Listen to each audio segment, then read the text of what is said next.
মহাভারত, গীতা আর আমি চিরকাল বলা হয় কর্ম করো, কর্ম করতে থাকো। কিন্তু শুধুমাত্র কর্ম করাটাই পর্যাপ্ত নয়, কর্ম কিভাবে করা হচ্ছে, কোন দিশায় করা হচ্ছে সেটা বুঝতে পারাটাও অত্যন্ত আবশ্যক। ভাগ্যের ভরসায় থাকবেন না। ভাগ্যের দ্বার যদি বন্ধ থাকে তাহলে নিজের কর্ম দ্বারা আপনি সেই দ্বার খুলে দিতে পারেন। এবার আপনার পথে যদি কোনো বড় পাহাড় চলে আসে তাহলে আপনি কি করবেন? ভাগ্যের ভরসায় বসে থেকে হাহাকার করলে তো হবে না। ভাববেন যে আমার ভাগ্যে এটা লেখা আছে তাই এই সমস্যা নিজে থেকেই পথ থেকে সরে যাবে। না, আপনাকে কর্ম করতে হবে। নিজের কর্মের দ্বারা এমন কোলাহলের সৃষ্টি করুন যাতে ভাগ্য নিজেই আপনার জন্য সেই দ্বার খুলে দেয়। কর্মের কোলাহল কিছুটা এমন হওয়া উচিত যে সেই বাধা যেন আপনার কোলাহল শুনে নিজে থেকেই আপনার পথ থেকে সরে যায়।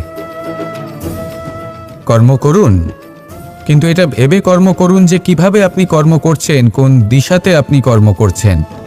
দিশাহীনভাবে আপনি যতই কর্ম করুন না কেন কোনো লাভ হবে না, কখনো সৌভাগ্য লাভ করতে পারবেন না। কর্ম করুন, বুঝে শুনে করুন, আর আমার সাথে ভালোবেসে বলুন রাধা রাধা। আমরা সবাই জীবন সুখ আর শান্তিপূর্বক অতিবাহিত করতে চাই। আমরা সবাই এটাই চাই যে আমরা সবাই স্বাধীন থাকব, আর এই স্বাধীনভাবেই আমরা জীবনে অগ্রসর হব। আর যখন কোনো ব্যক্তি আমাদের এইসব কিছু করতে বাধা দেন তখন আমরা তার উপর রুষ্ট হই। কিন্তু সত্যিটা ঠিক এর বিপরীত। কখনো কখনো এই ব্যক্তি অজান্তেই আমাদের এটা ভাবতে বাধ্য করে দেয় যে আমরা যেটা করছি সেটা কোথাও অনুচিত নয় তো। জীবনে অগ্রসর হতে হতে, সুখ খুঁজতে খুঁজতে, স্বাধীনতা খুঁজতে খুঁজতে আমরা অনুচিত কিছু করছি না তো। এটা বোঝা অত্যন্ত প্রয়োজনীয়। আর এটাই আমরা বুঝবো একটা উদাহরণ দ্বারা। কখনো কোনো উপবনে যাবেন আর গিয়ে ওখানকার মালিকে দেখবেন কি করে। কিছু সময় অন্তর ও ঘাস আর আগাছা কেটে পরিষ্কার করে। আর এরকমটা কেন করে? সে নিজেই তা রোপণ করে, নিজেই পরিশ্রম করে, আর তারপর নিজের পরিশ্রমকে কেটে ফেলার কি অর্থ হতে পারে? এরকমটা সে কেন করে? এরকম সে করে যাতে ঘাস এবং চারা সবাইকে নিয়ন্ত্রণে রাখতে পারে, আর সেই উপবনকে সে সুন্দর এবং মনোগ্রাহী করে রাখতে পারে। এটাই হলো ওর উদ্দেশ্য। এবার ভাবুন যে সেই ব্যক্তি আপনার জীবনে সেই কাজটাই করছে। আপনার জীবনে সে মালি হয়ে আসে আর কোনো শুল্ক ছাড়াই আপনাকে সে আরো উত্তম ব্যক্তি করে তুলছে। তাই মনে মনে ওনার প্রতি কৃতজ্ঞ থাকুন, আর আমার সাথে ভালোবেসে বলুন রাধা রাধা। আমাদের জীবন হলো একটি যাত্রাপথ, একটি প্রতিযোগিতা। আর এই প্রতিযোগিতায় এগিয়ে থাকার জন্য, জয়লাভ করার জন্য আমরা সবাই কোনো না কোনো সাহায্য খুঁজি। কেউ ঈশ্বরের শরণে যান, কেউ গুরুর কাছে যান, কেউ মাতা পিতার কাছে যান, আবার কেউ যোগ্য বন্ধু নির্বাচন করে নেন। আর হ্যাঁ, এনারা সবাই আপনাকে জীবনে অগ্রসর হওয়ার পথে সাহায্য করতে পারেন। কিন্তু এমন একজন ব্যক্তি আছেন এই সংসারে যিনি এই সংসারে আপনাকে সবার আগে নিয়ে যেতে পারেন। আর সেই ব্যক্তি হলেন স্বয়ং আপনি, আর কেউ নয়। অর্থাৎ আপনি যদি চেষ্টা করেন, পরিশ্রম করেন, তাহলে আপনার বন্ধু, আপনার বান্ধব, আপনার পরিবার, আপনার গুরু আপনাকে সাহায্য করতে পারে, আপনাকে আরো অনেক বেশি প্রদান করতে পারে। কিন্তু যদি আপনার চেতনাই না থাকে তাহলে কেউ আপনাকে এগিয়ে নিয়ে যেতে পারবে না। যেমন ছোট্ট একটা বালক যে সবেমাত্র হাঁটতে শিখছে, প্রথমে সে হামাগুড়ি দিয়ে চলতে চেষ্টা করে। তার মাতা পিতা তাকে দেখে খুব আনন্দ পান, তাকে উৎসাহও দেন। সেই ছোট বালক দাঁড়াতে চেষ্টা করে, হাঁটতে চেষ্টা করে, আবার পড়ে যায়, আবার উঠে দাঁড়ায়, আবার চেষ্টা করে, আবার পড়ে যায়। আর ভবিষ্যতে গিয়ে সে হাঁটতেও শিখে যায়, আবার দৌড়তেও শিখে যায়। এই সংসারে আপনি যে কর্মই করতে চান না কেন, যে স্বপ্নই আপনি পূর্ণ করতে চান না কেন, সেটা আরম্ভ হবে আপনাকে দিয়ে, আপনার কর্ম দ্বারা। তাই কর্ম করতে শুরু করুন। বাইরে থেকে সাহায্য পেতেই পারেন, তা সদ্ব্যবহার করুন আর আমার সাথে ভালোবেসে বলুন রাধা রাধা। ক্রোধ এ হলো এই সংসারের সব থেকে ঘাতক আবেগ। এই আবেগ আগুনের সমান। যদি কোনো ব্যক্তির মনে জাগ্রত হয় তাহলে সামনের ব্যক্তিকে ভস্ম করার আগে সেই আগুন সেই ক্রুদ্ধ ব্যক্তিকেই ভস্ম করে দেয়।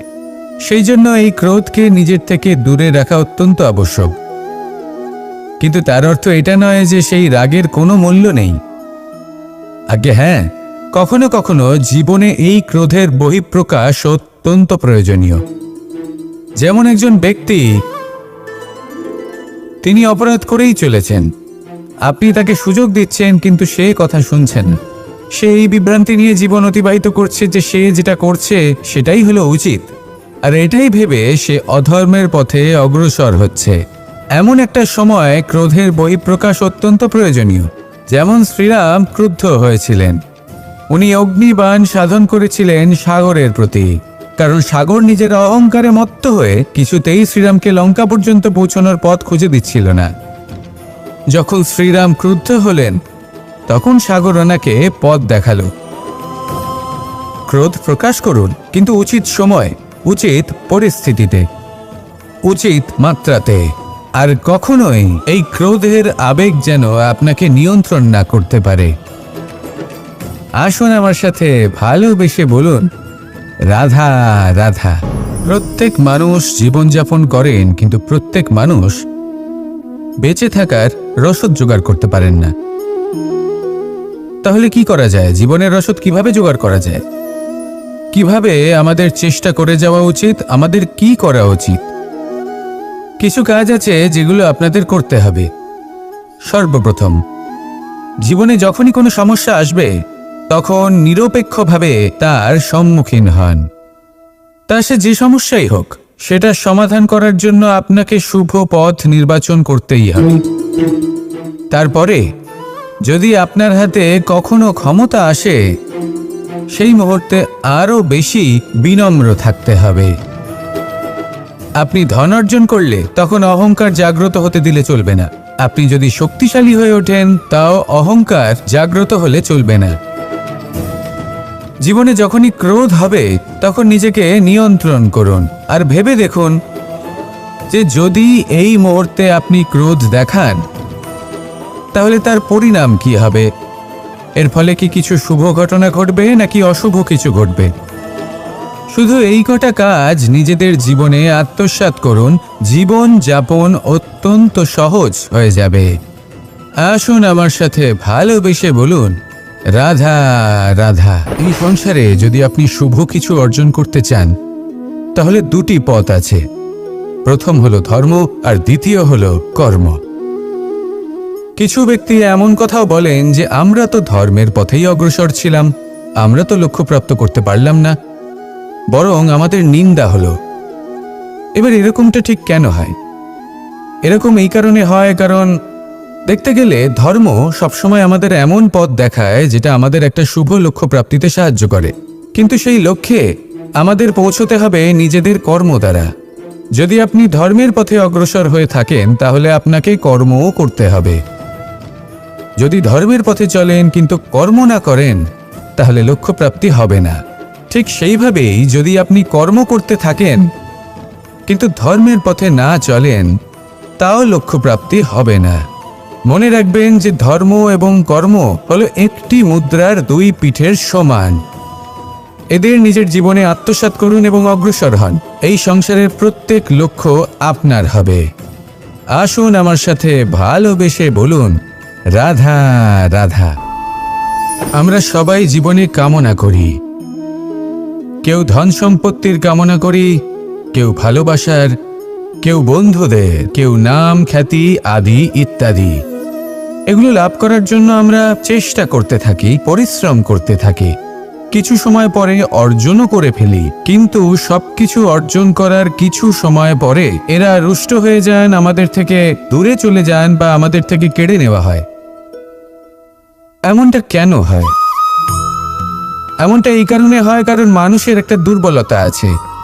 কোনো কিছুই অর্জন করার পরে আস্তে আস্তে সে তার মূল্য, তার গুরুত্ব ভুলে যায়, তার জন্য চেষ্টা করা ছেড়ে দেয়। আর এটাই হলো সব থেকে বড় সমস্যা। ঠিক যেমন কোনো ব্যক্তি যিনি ধন অর্জন করতে চান তার জন্য কঠিন পরিশ্রম করেন, হয়তো ধন অর্জন করেও ফেলেন, তারপর আস্তে আস্তে ওই ধনের মূল্য ভুলে যান, উচিতভাবে তা প্রয়োগ করেন না, আস্তে আস্তে তার ধন তার সঙ্গ ত্যাগ করে দেয়, সমস্ত পরিশ্রম ব্যর্থ হয়ে যায়। সেই জন্য মনে রাখবেন, এই সংসারে কিছু অর্জন করা অত্যন্ত কঠিন ব্যাপার, কিন্তু তার থেকেও বেশি কঠিন হলো সেটা নিজের সাথে ধরে রাখা। তাই জীবনে যখনই আপনি কিছু অর্জন করবেন তার গুরুত্বটা বুঝুন, আর তারপরে সময়ে সময়ে তার মূল্য নিজেকে স্মরণ করাতে থাকুন। কৃতজ্ঞ থাকুন যে আপনার পরিশ্রম আপনাকে এই ফল দান করেছে, আর চিরকাল পরিশ্রম করুন, তবেই আপনি যেটা লাভ করেছেন সেটা আপনার কাছে থেকে যাবে। আসুন আর আমার সাথে ভালোবেসে বলুন, রাধা রাধা। এই সংসারে আপনার সব থেকে বড় বন্ধু কে? কেউ বলবেন ছোটবেলার বন্ধুরা, কেউ বলবেন মাতা পিতা, কেউ বলবেন ঈশ্বর। এবারে বলুন যে এই সংসারে আপনার সব থেকে বড় শত্রু কে? কেউ বলবে আপনার বিরোধী, সেই ব্যক্তি যে আপনাকে হিংসে করে, বা আপনার নিজের অহংকার, আপনার কুকর্ম। আমি বলবো যে এই সংসারে আপনার সব থেকে বড় বন্ধু হলো আপনার নিজের মন। এই চঞ্চল মনকে যদি আপনি নিয়ন্ত্রণ করতে শিখতে পারেন, তাহলে এর থেকে বড় বন্ধু এই সংসারে আপনি কোথাও পাবেন না। সেখানেই যদি এই মন আপনাকে বশ করে ফেলে, তাহলে সংসারে এর থেকে বড় শত্রুও আপনি কোথাও পাবেন না। সেই জন্য এই সংসারকে নিয়ন্ত্রণ করার চেষ্টা ত্যাগ করুন। প্রথমে এই মনকে নিয়ন্ত্রণ করতে শিখে যান, তাহলে এই জীবন নিজে থেকেই সাফল্যের পথে অগ্রসর হবে। আর তখন এই মন প্রসন্ন হয়ে বলবে, রাধা রাধা। গঙ্গা ভারতের সব থেকে শক্তিশালী নদী, এমন একটি নদী যে নিজেই হলো একটি ইতিহাস। কিন্তু কখনো ভেবেছেন যে এই গঙ্গা নদীর প্রবাহ যখন গঙ্গোত্রী থেকে শুরু হয়, তখন তার উৎপত্তি কিভাবে হয়? হিমবাহ যখন গলে যায়, তখন একটি ফোঁটার জন্ম হয়, সেই ফোঁটাগুলোর সাথে আরো কিছু ফোঁটা যুক্ত হয়, তারপরে একটি ছোট ধারা উৎপন্ন হয়, সেটা বইতে থাকে। এর পরবর্তীতে আরো অনেক ধারা আরো অনেক ফোঁটার সাথে যুক্ত হয়ে যায়, আর অবশেষে একটা মহান বিশাল ধারা জন্ম নেয়, যাকে আমরা মহানদী গঙ্গা বলি। সেই জন্য এই কথা বলা হয়েছে যে একটি পাথর দিয়ে প্রাচীর বানানো যায় না। মহানদী গঙ্গা আসলে কি, যদি ভালোভাবে ভেবে দেখেন, তবে এ হলো অগুন্তি জলের ফোঁটার মিশ্রণ, যেটা আরম্ভ হয় একটি ফোঁটা দ্বারা। একটি ফোঁটা যা এদের সকলকে নিজের অন্তরে সমাহিত করে নেয়, এবং এমন একটি যাত্রা শুরু করে যা পরবর্তীতে মহানদী গঙ্গার রূপ ধারণ করে। এর থেকে আমরা কি শিক্ষা পাই? এটাই যে জীবনে শুধুমাত্র পরিশ্রম এবং সমস্যার সম্মুখীন হওয়াটাই পর্যাপ্ত নয়, সেটা তো সকলকেই করতে হয়।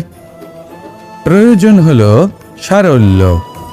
সারল্য দ্বারা সবাইকে নিজের অন্তরে সমাহিত করে নিতে হবে, তাদের সাথে চলতে হবে, অনেককে এক করে তুলতে হবে। এই প্রবৃত্তি যদি আপনি নিজের অন্তরে জাগ্রত করেন, তাহলে আপনিও গঙ্গার মতো মহান হয়ে উঠবেন। আসুন আমার সাথে ভালোবেসে বলুন, রাধা রাধা। এই সংসারের দুটি সব থেকে শক্তিশালী শব্দ হলো নীরবতা এবং প্রসন্নতা। এই দুটি সব থেকে বেশি কঠিনও। এবার আপনি বলবেন, এতে কঠিনের কি আছে? না, ক্ষেত্র বিশেষে নিজে নীরব থাকা হলো অত্যন্ত কঠিন, আর তার থেকেও বেশি কঠিন হলো বিকট পরিস্থিতিতে নিজেকে প্রসন্ন রাখা। কিন্তু যদি আপনি এটা শিখে যান, তাহলে এই নীরবতাই আপনাকে জীবনে অনেক বড় বড় সমস্যার হাত থেকে বাঁচাবে। এই প্রসন্নতা আপনাকে বিকটতর পরিস্থিতি থেকে বেরিয়ে আসতে শক্তি যোগাবে। তাই এই গুণ আত্মসাৎ করুন আর আমার সাথে ভালোবেসে বলুন, রাধা রাধা। মানুষ নিজের জীবনে সবকিছু লাভ করতে পারেন, সম্পত্তি, সাফল্য, সুখ, স্বাচ্ছন্দ্য, কিন্তু তারপরেও তার মনে একটি ভয় থেকে যায় যে কখনো যেন এমন কিছু না হয় যেটা ওকে এসে ভেঙে দেবে, তার অন্তর্মনকে ভেঙে দেবে, তার আত্মাকে ভেঙে দেবে। কিন্তু সত্যি কথা বলতে কিছু ভাঙলেও তাতে ভয় পাওয়ার কোনো প্রয়োজন নেই। ভাঙার পরেই কিন্তু নতুন নির্মাণ হয়। এটাই তো প্রকৃতি আমাদের শেখায়। এই দেখুন না, যখন এই মেঘ বিভাজিত হয়, ভেঙে পড়ে, তবেই তো বর্ষা আসে, আর বর্ষার পরেই এই মাটির সিঞ্চন হয়। একটি বীজ সেটা ভাঙার পরে তবেই সেখান থেকে সে অঙ্কুরিত হয়। তাই ভেঙে পড়ার কথা শুনে ভেঙে পড়বেন না। তারপর যেসব নির্মাণ হতে চলেছে তার উপর মনোনিবেশ করুন। আর হ্যাঁ, যদি সংসারে এমন কিছু থাকে যা ভাঙবেন না, তাহলে সেটা হলো বিশ্বাস। জীবনে কখনো কারোর বিশ্বাস ভঙ্গ করবেন না। যখন ব্যক্তির বিশ্বাস ভঙ্গ হয় তখন তার আত্মা আহত হয়। আসুন আমার সাথে ভালোবেসে বলুন, রাধা রাধা। এই ফুল কি সুন্দর হয়, তাই না? মন মোহিত করে দেবার মতো রং, সুগন্ধ, আর এতটাই কোমল হয় যে খুব সহজেই আপনি একে পিষে দিতে পারেন। এই ফুল আপনাকে কিছুই বলবে না, প্রতিবাদও করবে না, আপনাকে আঘাতও করবে না, আপনি কোনো চিৎকারও শুনতে পাবেন না। শুধু যাওয়ার সময় আপনার হাতে মধুর একটা সুবাস রেখে যাবে। কিন্তু এই কাজটা আপনি কাঁটার সাথে করতে পারবেন না। কাঁটা আপনাকে অত্যন্ত যন্ত্রণা দেবে, সেটা আপনিও জানেন। এবার এই ফুল আর কাঁটার মধ্যে যে পার্থক্য, সেটাই হলো পার্থক্য সজ্জন এবং দুর্জনদের মধ্যে। কখনো কখনো আমাদের জীবনে এমন কিছু ব্যক্তি আসেন যারা অত্যন্ত কোমল, তাদের আমরা দমন করে বসি। আর বেশিরভাগ সময় তারাই আমাদের সবথেকে বড় শুভাকাঙ্ক্ষী হন। তারা চাইলে বিরোধিতা করতেই পারেন, চাইলে আমাদের উপর প্রহার করতেই পারেন, কিন্তু তা করেন না। আর এই কথাটা আমরা তখন বুঝতে পারি যখন বাস্তবে আমাদের সামনে কোনো শত্রু, কোনো দুর্জন ব্যক্তি, কোনো কাঁটা বাধা হয়ে দাঁড়ায়। তাই জীবনে কোনো ব্যক্তি যদি নীরব থাকে, কোমল হয়, তাকে দমন করবেন না। হতে পারে সেই ব্যক্তি আপনার জীবনের সবথেকে বড় পুঁজি হয়ে ওঠেন। আসুন আমার সাথে ভালোবেসে বলুন, রাধা রাধা। মানুষ সংঘর্ষ করেন জীবনের সামনে এগোনোর জন্য, সাফল্য লাভ করার জন্য, মহান কর্ম করার জন্য। কখনো সে জীবনে একা হয়ে যায়, আবার কখনো তার জীবনে অনেক সংখ্যক লোক চলে আসেন, তাদের সাথে ভিন্ন ভিন্ন ধরনের সম্পর্ক গড়ে ওঠে। কিন্তু তখনই সাবধান থাকা প্রয়োজনীয়, কারণ সব সম্পর্ক সত্য হয় না। যেমন দেখবেন, যখন সাফল্য আসে তখন জীবনে অনেকগুলো সম্পর্কও আসে, নতুন নতুন সম্পর্ক গড়ে ওঠে। কিন্তু যখন ব্যর্থতা আসে তখন খুব কম সম্পর্ক গড়ে ওঠে। আর বেশিরভাগ সময় এই ব্যর্থতার সময় গড়ে ওঠা সম্পর্ক আজীবন আপনার সাথে থেকে যায়। সাফল্য হোক বা অসফলতা, তার কোনো প্রভাব সেই সব সম্পর্কে পড়ে না। সেখানেই সাফল্যের পরে যে সম্পর্ক গড়ে ওঠে, বেশিরভাগ সময় এমনও দেখা যায় যে তার মধ্যে বেশিরভাগ মানুষ আপনাকে নিজের কাজে লাগাবেন, আপনাকে ব্যবহার করবেন, সময় এলে পরে আপনাকে ঠকাতেও পারেন। এর অর্থ এটা নয় যে আপনি জীবনে নতুন সম্পর্ক বানাবেন না, অবশ্যই বানাবেন, কিন্তু ব্যক্তি এবং সম্পর্কের পরখ করা আবশ্যক, আর সময় সময় সেটা করা আবশ্যক। যে কটি সম্পর্ক আপনার জীবনে আছে, যারা আপনার সাথে জড়িয়ে সারা জীবন, যারা আপনার সাথেই থাকবেন, তাদের যত্ন নিন আর তাদের সাথেই অগ্রসর হন। আর আমার সাথে ভালোবেসে বলুন, রাধা রাধা। পরম শক্তি প্রকৃতি, এ হলো এই সংসারে সব থেকে বেশি শক্তিশালী। এই প্রকৃতির সামনে কারোর কোনো অস্তিত্ব নেই। এই প্রকৃতি আমাদের জীবন যাপনের জন্য অসংখ্য সম্পদ প্রদান করেছেন, আর তার সাথে এই বিষয়টার দিকেও বিশেষ যত্নবান হয়েছেন যে আমরা যেন এর মোহজালে ফেঁসে না যাই। যেমন পেট ভরানোর জন্য চাল ডাল প্রদান করেছেন, তার সাথেই সেই চাল ডালের মধ্যে কীটের উপস্থিতি রেখেছেন, যাতে সেই চাল ডাল সময়ের সাথে সাথে খারাপ হয়ে যায়। উচিত সময় যদি গ্রহণ না করেন তাহলে সমস্ত সবজি নষ্ট হয়ে যাবে। যেমন আমাদের এই মনুষ্য শরীর, তা সে যতই সুন্দর হোক না কেন, মৃত্যুর পরে এই শরীরে পচন ধরে, যাতে এই শরীর থেকে দুর্গন্ধ বেরোয়। এমনটা প্রকৃতি কেন করেছে? যাতে আমরা যত শীঘ্র সম্ভব সেই দেহের অন্ত্যেষ্টিক্রিয়া করতে পারি, তাকে বিদায় জানাতে পারি, আর তাকে পঞ্চমহাভূতে বিলীন হতে দিতে পারি। প্রকৃতি যেটা করছে সেটা অনুচিত নয়। প্রকৃতি এই কারণে এমন করে যাতে আমরা কর্মবন্ধনে আবদ্ধ থাকি, মোহর বন্ধনে নয়। যেমন ধরুন এই শস্য, ধরুন আপনি চেষ্টা করছেন এই শস্য পেতে এবং আপনার জীবনে সেই শস্য আপনি লাভ করছেন অত্যাধিক মাত্রায়, তাহলে তা ভোগ করুন আর বাকি শস্যটা সবার মধ্যে ভাগ করে দিন, যাতে অন্যেরও পেট ভরে। তাতে যদি আপনি সাফল্য লাভ করেন, শ্রেষ্ঠ কর্ম করেন, শ্রেষ্ঠ ব্যক্তি হয়ে ওঠেন, তাহলে কখনো অহংকার করবেন না, অহংকারী হয়ে উঠবেন না। সেই সাফল্য, সেই শ্রেষ্ঠত্বর সদ্ব্যবহার করুন অন্য কারোর জীবন প্রকাশময় করার জন্য। তবেই আপনার সেই সাফল্য, আপনার শ্রেষ্ঠত্ব জীবনে আরো ঊর্ধ্বমুখী হবে। সবার শেষে আমরা সবাই পঞ্চমহাভূতে বিলীন হয়ে যেতে চলেছি। উচিতভাবে এই জীবনের সদ্ব্যবহার করুন, কর্মের সাথে জড়িত থাকুন, এই প্রকৃতির পথপ্রদর্শন মানতে থাকুন, আর আমার সাথে ভালোবেসে বলুন রাধা রাধা। এই জীবন যেটা আপনি যাপন করেন, জানিয়ে আপনার এত অহংকার, বলুন এই জীবনে আপনার কি আছে? আপনাকে জন্ম দিয়েছেন আপনার মাতা, তারপর আপনাকে হাঁটতে শিখিয়েছেন, কথা বলতে শিখিয়েছেন, ভাষা শিখিয়েছেন, আরো অনেক কিছুই শিখিয়েছেন আপনার গুরু বা আপনার মাতা পিতা, অথবা এই সংসার, ব্যবসা বাণিজ্য, এই সব কিছুর সাধন অন্য কেউ দিয়েছেন। ধন অর্জন করার সাধনও অন্য কেউ দিয়েছেন। ধনও অন্য কারোর থেকেই লাভ করা হয়েছে। সম্মানটাও অন্য কোনো ব্যক্তি আপনাকে দিয়েছেন। জন্মের পর প্রথম স্নানও অন্য কারোর হাতে করতে হয়েছে। মৃত্যুর পরেও অন্তিম স্নানটাও অন্য কেউ করাবে। তাহলে এই সংসারে আপনার নিজের কি আছে? জীবন, শুধু এটাই আছে যেটা আপনার নিজের। আর এই জীবনকে উচিতভাবে যাপন করুন, পূর্ণরূপে তার সদ্ব্যবহার করুন, আর শ্রেষ্ঠ থেকে শ্রেষ্ঠ কর্ম করুন। যদি সময় এলে পরে অন্য কেউ আপনাকে কিছু দেয়, আপনার যেটার প্রয়োজন ছিল, তাহলে সময় এলে আপনাকেও অন্যদের সব কিছুই দেওয়া উচিত। এই জীবনে যা কিছুই লাভ করেছেন তা উচিতভাবে ভালোবেসে উপভোগ করতে শিখুন, সবার মধ্যে ভাগ করে দিতে শিখুন।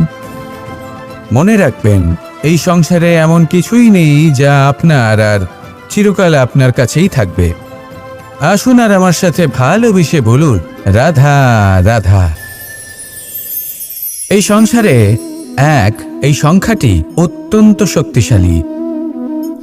আপনি জীবন যাপন করেন একবার, জন্মগ্রহণ হয় একবার, মৃত্যু আপনি একবারই লাভ করেন। এই এক সংখ্যাটি অত্যন্ত গুরুত্বপূর্ণ। যদি আপনি এককে একের বিরুদ্ধে করে দেন, তাহলে সেটা হলো রাজনীতি। মানুষ সেখানে ষড়যন্ত্র করতে শিখে যায়। আর যদি আপনি এককে একের সাথে মিলিত হতে না দেন, তাহলে সেটা কূটনীতি হয়ে দাঁড়ায়, মানুষ সেখানে ছলনা করতে শিখে যায়। এবার যদি আপনি এককে একের সাথে মিলিত করে দুই করে দেন, তাহলে সেটা গণনীতি হয়ে দাঁড়ায়। মানুষ সংগ্রহ করতে শেখে, লাভ করতে শেখে। আর যদি আপনি এক এবং এক মিলিয়ে শূন্য করে দেন, তাহলে তাকে আধ্যাত্ম বলা হয়, যেখানে আমরা নিজেকে ঈশ্বরের কাছে পূর্ণরূপে সমর্পণ করে দিই। আর যদি আপনারা এক আর এক, এই দুইকে মিলিয়েও একই থাকতে পারেন, তাহলে তাকে প্রেম নীতি বলা হয়। যেমন আমি আর রাধা, না আমরা শূন্য আর না আমরা দুজন ভিন্ন। দুজন ভিন্ন হয়েও আমরা অভিন্ন। এর দ্বারা জীবনের অর্থ বুঝতে পারা যায়। তাই এই অর্থ বুঝতে শিখুন। এই মন প্রসন্ন হয়ে বলবে, রাধা রাধা। আমরা সবাই জীবনের সামনে এগোতে চাই আর সামনে এগোতেও থাকি। আর যখনই কোনো ব্যক্তি জীবনের সামনে এগোতে থাকে তখন তার পথে নিশ্চিত রূপে বাধা আসে। তখন মানুষ ঈশ্বরের কাছে প্রার্থনা করে যে, হে ঈশ্বর, আমার জীবনে যেন কোনো বাধা না আসে, আর যত বাধা আছে তার হাত থেকে আমাকে রক্ষা করে নিও। পূর্ণরূপে একটি নিরাপদ জীবনের কামনা করে। কিন্তু সত্যি কথা বলতে, এই বাধাগুলো কিন্তু কিছু মাত্রায় আমাদের কাছে আবশ্যক। যদি এই বাধা না থাকে তাহলে আমরা সামনে এগোতে পারবো না। একটা উদাহরণ দিই, যখন আমরা হাঁটি তখন এই মাটির একটা আকর্ষণ বল থাকে যেটা আমাদের নিচের দিকে আকৃষ্ট করতে থাকে। সেই কারণে সামনে পথ চলা কঠিন হয়ে যায়।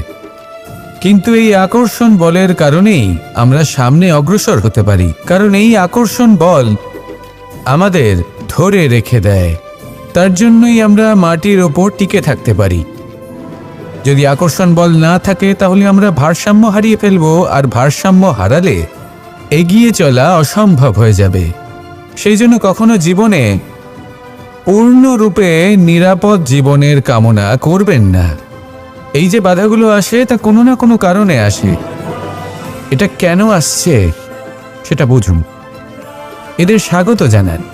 এর থেকে যে শিক্ষা লাভ করবেন সেটাই আপনাকে এগিয়ে নিয়ে যাবে। আসুন আর আমার সাথে ভালোবেসে বলুন, রাধা রাধা।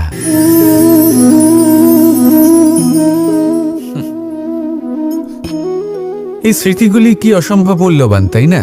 শুধু তাদের প্রয়োজন হলো একটি মাধ্যম। যেমন মাখনে ভরা এই মাটির হাঁড়ি দেখে আমার বৃন্দাবনের কথা মনে পড়ে গেল। দেখতে গেলে দ্বারকাধীশ যখন চাইবেন, যেখানে চাইবেন, সর্বোত্তম প্রজাতির মাখন খেতে পারেন। কিন্তু সেই মাখনে, বৃন্দাবনের মাখনের মতো সেই আনন্দ, সেই প্রেম কোথায় আছে? বৃন্দাবনে গোপীদের হাঁড়ি ভেঙে মাখন খাওয়া, বাড়িতে লুকিয়ে চুরিয়ে ঢোকা, পরিশ্রম করা, চুরি করে হাঁড়ি ভেঙে মাখন খাওয়া, তার মধ্যে যে আনন্দ ছিল সেটা কোনো পাত্রে রাখা মাখনে কি পাওয়া যায়? মায়ের বকা খাওয়া, মায়ের প্রেম অনুভব করা, ওনার হাত থেকে মাখন খাওয়া, যমুনার তটে বসে গোপীদের সাথে হাসি ঠাট্টা করা, রাধাকে উত্ত্যক্ত করা, বৃন্দাবনের স্মৃতিগুলি হলো অমূল্য। যখনই সেগুলো স্মরণ করি তখন এই মন প্রফুল্ল হয়ে ওঠে। কিন্তু আপাতত আমি এই মাখনটাকেই তৃপ্তি লাভ করব। আপনিও আপনার জীবনে সেই অমূল্য অদ্ভুত মুহূর্তগুলোকে স্মরণ করুন এবং আনন্দিত থাকুন। আমার সাথে ভালোবেসে বলুন, রাধা রাধা। মহাভারত, গীতা আর আমি চিরকাল বলা হয় কর্ম করো, কর্ম করতে থাকো। কিন্তু শুধুমাত্র কর্ম করাটাই পর্যাপ্ত নয়। কর্ম কিভাবে করা হচ্ছে, কোন দিশায় করা হচ্ছে সেটা বুঝতে পারাটাও অত্যন্ত আবশ্যক। ভাগ্যের ভরসায় থাকবেন না। ভাগ্যের দ্বার যদি বন্ধ থাকে তাহলে নিজের কর্ম দ্বারা আপনি সেই দ্বার খুলে দিতে পারেন। এবার আপনার পথে যদি কোনো বড় পাহাড় চলে আসে তাহলে আপনি কি করবেন? ভাগ্যের ভরসায় বসে থেকে হাহাকার করলে তো হবে না। ভাববেন যে আমার ভাগ্যে এটা লেখা আছে তাই এই সমস্যা নিজে থেকেই পথ থেকে সরে যাবে। না, আপনাকে কর্ম করতে হবে। নিজের কর্মের দ্বারা এমন কোলাহলের সৃষ্টি করুন যাতে ভাগ্য নিজেই আপনার জন্য সেই দ্বার খুলে দেয়। কর্মের কোলাহল কিছুটা এমন হওয়া উচিত যে সেই বাধা যেন আপনার কোলাহল শুনে নিজে থেকেই আপনার পথ থেকে সরে যায়। কর্ম করুন, কিন্তু এটা ভেবে কর্ম করুন যে কিভাবে আপনি কর্ম করছেন, কোন দিশাতে আপনি কর্ম করছেন। দিশাহীনভাবে আপনি যতই কর্ম করুন না কেন কোনো লাভ হবে না। কখনো সৌভাগ্য লাভ করতে পারবেন না। কর্ম করুন, বুঝে শুনে করুন, আর আমার সাথে ভালোবেসে বলুন, রাধা রাধা। আমরা সবাই জীবন সুখ আর শান্তিপূর্বক অতিবাহিত করতে চাই। আমরা সবাই এটাই চাই যে আমরা সবাই স্বাধীন থাকব, আর এই স্বাধীনভাবেই আমরা জীবনে অগ্রসর হব। আর যখন কোনো ব্যক্তি আমাদের এইসব কিছু করতে বাধা দেন, তখন আমরা তার উপর রুষ্ট হই। কিন্তু সত্যিটা ঠিক এর বিপরীত। কখনো কখনো এই ব্যক্তি অজান্তেই আমাদের এটা ভাবতে বাধ্য করে দেয় যে আমরা যেটা করছি সেটা কোথাও অনুচিত নয় তো। জীবনে অগ্রসর হতে হতে, সুখ খুঁজতে খুঁজতে, স্বাধীনতা খুঁজতে খুঁজতে আমরা অনুচিত কিছু করছি না তো। এটা বোঝা অত্যন্ত প্রয়োজনীয়। আর এটাই আমরা বুঝবো একটা উদাহরণ দ্বারা। কখনো কোনো উপবনে যাবেন আর গিয়ে ওখানকার মালিকে দেখবেন কি করে। কিছু সময় অন্তর ও ঘাস আর আগাছা কেটে পরিষ্কার করে। আর এরকমটা কেন করে? সে নিজেই তা রোপণ করে, নিজেই পরিশ্রম করে, আর তারপর নিজের পরিশ্রমকে কেটে ফেলার কি অর্থ হতে পারে? এরকমটা সে কেন করে? এরকম সে করে যাতে ঘাস এবং চারা সবাইকে নিয়ন্ত্রণে রাখতে পারে, আর সেই উপবনকে সে সুন্দর এবং মনোগ্রাহী করে রাখতে পারে। এটাই হলো ওর উদ্দেশ্য। এবার ভাবুন যে সেই ব্যক্তি আপনার জীবনে সেই কাজটাই করছে। আপনার জীবনে সে মালি হয়ে আসে, আর কোনো শুল্ক ছাড়াই আপনাকে সে আরো উত্তম ব্যক্তি করে তুলছে। তাই মনে মনে ওনার প্রতি কৃতজ্ঞ থাকুন, আর আমার সাথে ভালোবেসে বলুন, রাধা রাধা। আমাদের জীবন হলো একটি যাত্রাপথ, একটি প্রতিযোগিতা। আর এই প্রতিযোগিতায় এগিয়ে থাকার জন্য, জয়লাভ করার জন্য আমরা সবাই কোনো না কোনো সাহায্য খুঁজি। কেউ ঈশ্বরের শরণে যান, কেউ গুরুর কাছে যান, কেউ মাতা পিতার কাছে যান, আবার কেউ যোগ্য বন্ধু নির্বাচন করে নেন। আর হ্যাঁ, এনারা সবাই আপনাকে জীবনে অগ্রসর হওয়ার পথে সাহায্য করতে পারেন। কিন্তু এমন একজন ব্যক্তি আছেন এই সংসারে, যিনি এই সংসারে আপনাকে সবার আগে নিয়ে যেতে পারেন। আর সেই ব্যক্তি হলেন স্বয়ং আপনি, আর কেউ নয়। অর্থাৎ আপনি যদি চেষ্টা করেন, পরিশ্রম করেন, তাহলে আপনার বন্ধু, আপনার বান্ধব, আপনার পরিবার, আপনার গুরু আপনাকে সাহায্য করতে পারে, আপনাকে আরো অনেক বেশি প্রদান করতে পারে। কিন্তু যদি আপনার চেতনাই না থাকে, তাহলে কেউ আপনাকে এগিয়ে নিয়ে যেতে পারবে না। যেমন ছোট্ট একটা বালক যে সবেমাত্র হাঁটতে শিখছে, প্রথমে সে হামাগুড়ি দিয়ে চলতে চেষ্টা করে। তার মাতা পিতা তাকে দেখে খুব আনন্দ পান, তাকে উৎসাহও দেন। সেই ছোট বালক দাঁড়াতে চেষ্টা করে, হাঁটতে চেষ্টা করে, আবার পড়ে যায়, আবার উঠে দাঁড়ায়, আবার চেষ্টা করে, আবার পড়ে যায়। আর ভবিষ্যতে গিয়ে সে হাঁটতেও শিখে যায়, আবার দৌড়তেও শিখে যায়। এই সংসারে আপনি যে কর্মই করতে চান না কেন, যে স্বপ্নই আপনি পূর্ণ করতে চান না কেন, সেটা আরম্ভ হবে আপনাকে দিয়ে, আপনার কর্ম দ্বারা। তাই কর্ম করতে শুরু করুন। বাইরে থেকে সাহায্য পেতেই পারেন, তার সদ্ব্যবহার করুন, আর আমার সাথে ভালোবেসে বলুন, রাধা রাধা। ক্রোধ এ হলো এই সংসারের সব থেকে ঘাতক আবেগ। এই আবেগ আগুনের সমান। যদি কোনো ব্যক্তির মনে জাগ্রত হয়, তাহলে সামনের ব্যক্তিকে ভস্ম করার আগে সেই আগুন সেই ক্রুদ্ধ ব্যক্তিকেই ভস্ম করে দেয়। সেই জন্য এই ক্রোধকে নিজের থেকে দূরে রাখা অত্যন্ত আবশ্যক। কিন্তু তার অর্থ এটা নয় যে সেই রাগের কোনো মূল্য নেই। আগে হ্যাঁ, কখনো কখনো জীবনে এই ক্রোধের বহিঃপ্রকাশ অত্যন্ত প্রয়োজনীয়। যেমন একজন ব্যক্তি, তিনি অপরাধ করেই চলেছেন, আপনি তাকে সুযোগ দিচ্ছেন, কিন্তু সে কথা শুনছেন না। সে এই বিভ্রান্তি নিয়ে জীবন অতিবাহিত করছে যে সে যেটা করছে সেটাই হলো উচিত, আর এটাই ভেবে সে অধর্মের পথে অগ্রসর হচ্ছে। এমন একটা সময় ক্রোধের বহিঃপ্রকাশ অত্যন্ত প্রয়োজনীয়। যেমন শ্রীরাম ক্রুদ্ধ হয়েছিলেন, উনি অগ্নিবাণ সাধন করেছিলেন সাগরের প্রতি, কারণ সাগর নিজের অহংকারে মত্ত হয়ে কিছুতেই শ্রীরামকে লঙ্কা পর্যন্ত পৌঁছানোর পথ খুঁজে দিচ্ছিল না। যখন শ্রীরাম ক্রুদ্ধ হলেন, তখন সাগর ওনাকে পথ দেখালো। ক্রোধ প্রকাশ করুন, কিন্তু উচিত সময়, উচিত পরিস্থিতিতে, উচিত মাত্রাতে। আর কখনোই এই ক্রোধের আবেগ যেন আপনাকে নিয়ন্ত্রণ না করতে পারে। আসুন আমার সাথে ভালোবেসে বলুন, রাধা রাধা। প্রত্যেক মানুষ জীবনযাপন করেন, কিন্তু প্রত্যেক মানুষ বেঁচে থাকার রসদ জোগাড় করতে পারেন না। তাহলে কি করা যায়? জীবনের রসদ কিভাবে জোগাড় করা যায়? কিভাবে আমাদের চেষ্টা করে যাওয়া উচিত? আমাদের কি করা উচিত? কিছু কাজ আছে যেগুলো আপনাদের করতে হবে। সর্বপ্রথম, জীবনে যখনই কোনো সমস্যা আসবে তখন নিরপেক্ষভাবে তার সম্মুখীন হন। তা সে যে সমস্যাই হোক, সেটা সমাধান করার জন্য আপনাকে শুভ পথ নির্বাচন করতেই হবে। তারপরে যদি আপনার হাতে কখনো ক্ষমতা আসে, সেই মুহূর্তে আরও বেশি বিনম্র থাকতে হবে। আপনি ধন অর্জন করলে তখন অহংকার জাগ্রত হতে দিলে চলবে না। আপনি যদি শক্তিশালী হয়ে ওঠেন, তাও অহংকার জাগ্রত হলে চলবে না। জীবনে যখনই ক্রোধ হবে তখন নিজেকে নিয়ন্ত্রণ করুন আর ভেবে দেখুন যে যদি এই মুহূর্তে আপনি ক্রোধ দেখান, তাহলে তার পরিণাম কি হবে? এর ফলে কি কিছু শুভ ঘটনা ঘটবে নাকি অশুভ কিছু ঘটবে? শুধু এই কটা কাজ নিজেদের জীবনে আত্মসাৎ করুন, জীবন যাপন অত্যন্ত সহজ হয়ে যাবে।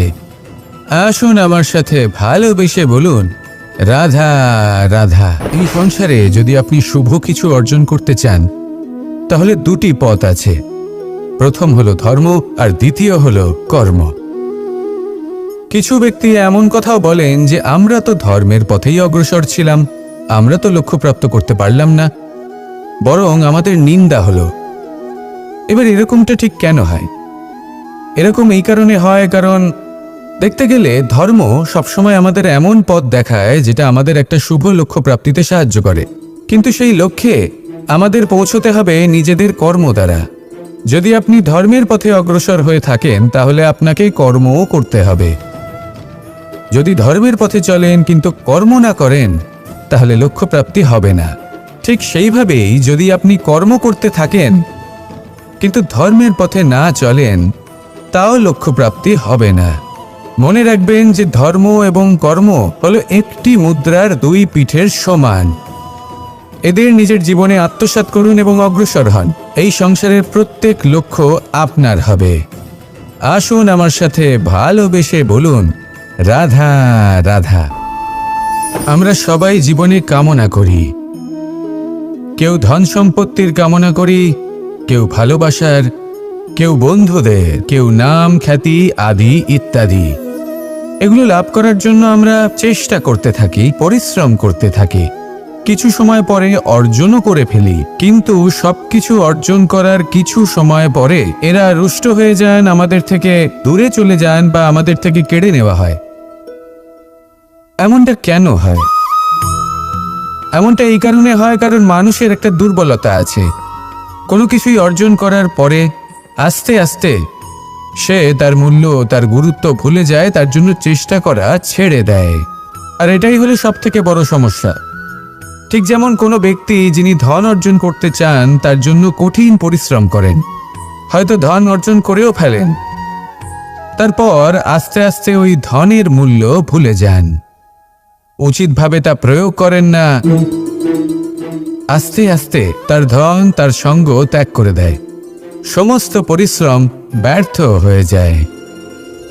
সেই জন্য মনে রাখবেন, এই সংসারে কিছু অর্জন করা অত্যন্ত কঠিন ব্যাপার, কিন্তু তার থেকেও বেশি কঠিন হলো সেটা নিজের সাথে ধরে রাখা।